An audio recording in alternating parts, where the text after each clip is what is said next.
गया। तू मेरा इंतजार कर रही थी ना? नहीं, किसी मोटर वाले का। मोटर वाले का? मालिश वाले का नहीं? नहीं, अल्लाह करे उसकी मोटर ही पंचर हो जाए। तेरा सर पंचर हो जाए। अच्छा रोशनी, ए रोशनी, मैंने तो उसकी मोटर पंचर होने की बात कही है और तू लेकिन नाराज हो गई। और तूने जो मेरा इधर दिल पंचर किया उसका क्या? उसका तुझे कोई ख्याल नहीं है? ठिगड़ा लगवा ले जाकर। लगाओ किससे? घरवाली है कहाँ? तो मैं क्या करूं? रोशनी तो ही लगा देना। चल हट मुझे। हाँ? सुना तुमने? उन्हें दिया तो तेल मालिश का।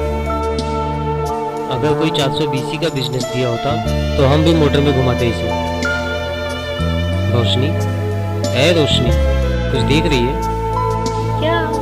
वही जो तू देखकर भी नहीं देख सकती। मुझे तो तेरा थोबड़ा दिख रहा है। मेरा थोबड़ा? ले देख। हुआ कुछ? हुआ। क्या? तुझे देख के दिल में उलझन सी हो रही है। उलझन? कैसा? चल हट मुझे। रोशनी, तूने सोचा है कभी तू बुढ़ी हो जाएगी तो तेरा ख्याल कौन रखेगा? ऊपर वाला। ऊपर वाला? ऊपर वाले का तो नाम भी मत ले। ऊपर वाला जब नारियल टपकाएगा ना तेरा सर चकरा जाएगा। और अगर तू अपना सर बचाना चाहती है तो मेरी बात मान ले।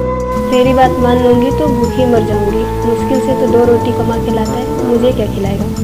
रोशनी, तू दोनों रोटी खा लेना। मेरा पेट तो वैसे ही भर जाएगा तुझे घर में देखकर। सच्ची 70? रोशनी, 70 नहीं, अब्दुल 70। अच्छा, अब्दुल 70? हाँ मुझे इतना चाहता है? रोशनी, इतना नहीं, इतना करता हूँ मैं तुझे प्यार, माय स्वीट हार्ट।